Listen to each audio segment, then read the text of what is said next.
Peace and blessings is real. First and foremost, I want to take this time and give all praises, glory, and honor to Yahweh through his only begotten son, Yahweh Shai, for allowing this word to come out. And I hope you sincere brothers and sisters, man, is edified by this word. And the name of the lesson is called Never Jump the Gun, but first, hear the conclusion of the whole matter. Now, I want you to pause for a minute and think about the name of this word tonight. Again, the name of the word is called Never Jump the Gun, but first, hear the conclusion of the whole matter. And in this word tonight, man, we're going to talk about the flaw. There's a major flaw as humans that we do all the time, and we really don't understand the seriousness or the magnitude of this fundamental mistake that we do. And what am I talking about? Jumping the gun. What you see on the screen is what it looks like when you jump the gun. Okay? When you see those that's, have a track and field background, you're very familiar with the understanding of jumping the gun. It's called a false start. Okay, on your march, get ready, get set, and before they say go, somebody might jump the line, aka they jump the gun before it goes off. Well, in life, people do that as well. Like I said, what you see on the screen is a beautiful example of what it looks like to jump the gun. But metaphorically, jumping the gun simply means to act too quickly or to do something too soon, all right, especially without thinking carefully about it. And a lot of us, most of us, is guilty of this at some point in our lives. Okay, jumping the gun. Another understanding of jumping the gun is to act prematurely. And my favorite example of jumping the gun is acting before the proper time. And in this word, we're going to speak about it, man. The main scripture that we're going to come out with 3 scriptures tonight. But the main scripture that we're going to touch is in that Ecclesiastes 12, verse 13. Now, before we get to that scripture, once again, jumping the gun, never jump the gun, but first hear the conclusion of the whole matter. So never act too quickly to do something too soon, okay, especially without thinking carefully about it. Never do that, man. Never act prematurely and never act before the proper time. Because when you do that, you're setting yourself up, man, to be embarrassed. And I've seen it in many, many, many times. People are quick to rush. People are quick to act too quickly when it comes to certain situations, man. This is plain, man. Let me give you a couple life examples before we come out and get into these scriptures, man. Here's example number 1. Have you ever been, let's just say you've been out and about, you go to the grocery store and you see your homeboy's wife, okay, at the grocery store. She's by herself, and then within a couple of minutes, you look again and she's walking with a guy, okay? Matter of fact, she's not walking with a guy, she's talking with a guy. And it looks as though they flirting with each other because they laughing and having a good conversation. Now, obviously, when you see that, your first thought is going to be, man, you're going to get on the phone and tell your homeboy what you saw. What you going to tell him? Hey, man, I seen your wife at the grocery store, man, and she was all in some dude's face, man, flirting and talking. She might be creeping on you, bro. That's going to be the first thing you're going to say. So then guess what happens? Your best friend, he's calling his wife and he's harassing her. And next thing you know, she walked through the door and all hell break loose. Because your homeboy seen her at the grocery store talking to a dude, and it was perceived that it was somebody she could have been messing around with or having an affair with. Well, what happened is he jumped the gun because once he found out that was her cousin, somebody she hadn't seen in a while, somebody she was cool with. But guess what? He put it out there that it was something else. So you see what happened when you jump the gun. When you jump the gun, dude, you have to see the whole conclusion of the matter.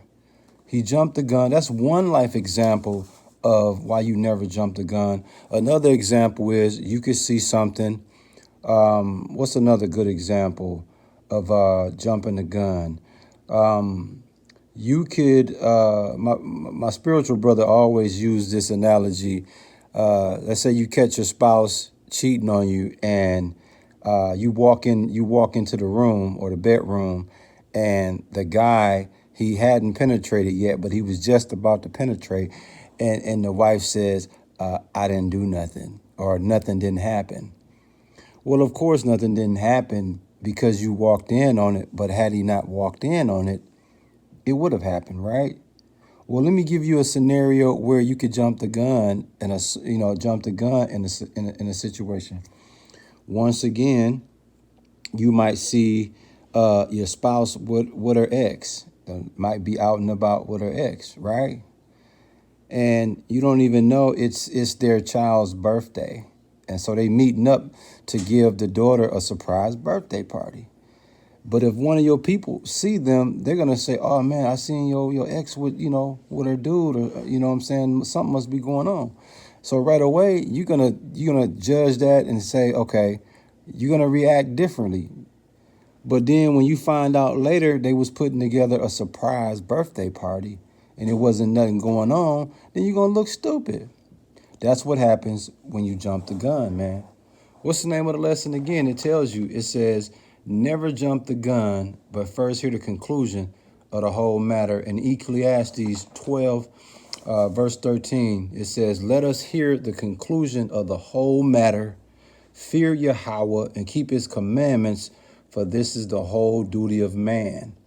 Now, the whole understanding of let us hear the conclusion of the whole matter, what's happening is, at the end of the day, when it's all said and done, this is the deal. This is the finalization of a thing. When you apply that to Ecclesiastes 12 and 13, it's pertaining to someone that's wise. So this would be words of the wise, a so-called man of wisdom. He reads a lot of books, seeking more wisdom. And after 1,000,000 books he may read to solidify his wisdom, what he's going to understand is the real wisdom comes from reading one book, aka the Bible. And in the Bible, it tells you the beginning of wisdom is the fearing of the Lord. So you see how a wise person could read, you can know a wise person, and because he read a lot of books, people are automatically assume that this dude is wise because he reads 1,000,000 books. That's an example of jumping the gun. Because if you look at the whole conclusion of the matter, he can read 1,000,000 books. The real wisdom is going to come from reading just one book, and that's the Bible. Because in Proverbs 1 and 9, or I want to say 9 and 10, it speaks about the beginning of wisdom is the fear of Yahweh. So you see how you never jump the gun? It's cold-blooded, man. In Proverbs 25 and 8, it speaks about, it says, go not forth hastily to strive, lest thou know not what to do in the end thereof, when thy neighbor have put thee to shame. In other words, if you see something, don't rush to go to court, because your neighbor might give you a shame of defeat. You see that? Just because you see something, don't quick to put together what you thought you saw. Because if you don't take time and examine what you saw, you're going to mess around and may be made looking stupid. It says in Proverbs 25:8, go not forth hastily, okay, to strive, lest thou know not what to do in the end thereof, when thy neighbor have put thee to shame.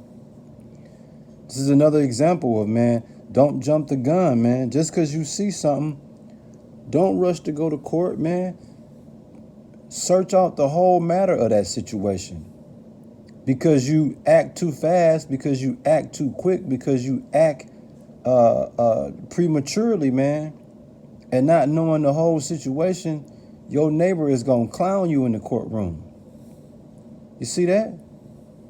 We're going to close it out in Proverbs 14:29, man. It says, he that is slow to wrath is of great understanding, but he that is hasty of spirit exalted folly.